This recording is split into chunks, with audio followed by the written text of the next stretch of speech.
మహబూబ్నగర్ ఇక్కడ చూడండి 7 కార్పొరేషన్లు మేయర్ల ఎంపిక ఉంది కదా. కరీంనగర్ కార్పొరేషన్ తీసుకున్నట్లయితే కొలగాని శ్రీనివాస్, సునీల్ రావు అని రావడం జరిగింది బీజేపీ. నిజామాబాద్ లో కాంగ్రెస్ ఉమారాణి ఇస్తే సల్మా తహసీన్ ఎంఐఎం వచ్చింది. సో ఇక్కడ వాస్తవంగా బీజేపీ అత్యధికమైన సీట్లు సాధించింది. నిజంగా నేను ఈ విషయంలో అరవింద్ని అప్రిషియేట్ చేస్తా ఉన్నాను, ధర్మపురి అరవింద్ని. ఎందుకంటే ఎక్కడ కూడా లాలూచి పడలేదు, కాంప్రమైజ్ కాలేదు, డబ్బులు పెట్టి కొనలేదు. నిక్కచ్చిగా మాకు వచ్చిన సీట్లు మేము ఉంటాం, మేము ఎవరితోటి పొత్తు పెట్టుకోం, ఎవరిని కొనమని చెప్పేసి చెప్పిండు. సో ఇలా ఒకవేళ నిజంగా నిజామాబాద్ మేయర్ పీఠం దక్కించుకోవాలి అని అనుకుంటే అరవింద్కు క్షణాల పని. అక్కడ పెద్ద సమస్యే కాదు ఆయనకి.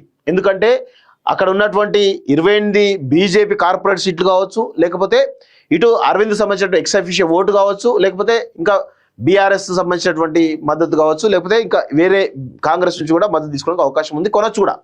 కానీ ఆయన ఆ ప్రయత్నం చేయలేదు.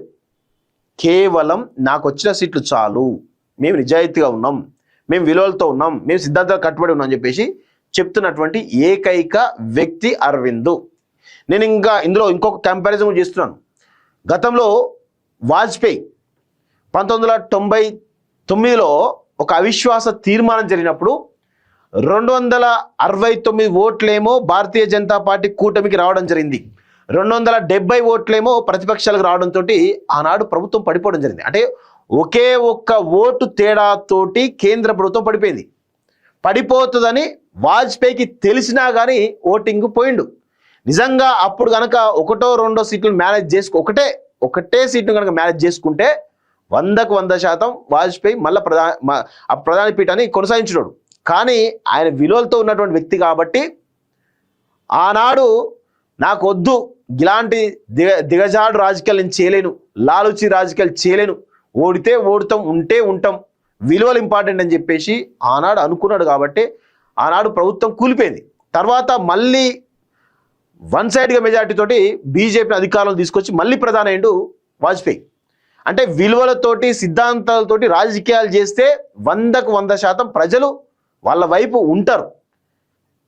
అదే ప్రయత్నం ఆనాడు నేను చూసినంత నాకున్న నాలెడ్జ్ ప్రకారం ఆనాడు వాజ్పేయి అలా చేస్తే ఇప్పుడు ధర్మపురి అరవింద్ కూడా అదే విధంగా అదే విలువలతోటి అదే సిద్ధాంతాలతోటి ఈరోజు నిజామాబాద్ కార్పొరేషన్లో ఒక హెల్దీ రాజకీయాలకు తెరదీసిండు. ఎక్కడ కూడా ఆయన వాళ్ళని తీసుకొచ్చి మేము మా క్యాంపులో కలుపుకుంటాం కానీ వాళ్ళని కొంటామని కానీ ఎక్కడ చెప్పలేదు. ఒక చేయడం పెద్ద సమస్య కాదు ఆయనకి, ఎందుకంటే ఆల్రెడీ ఎడ్జ్లో ఉన్నారు.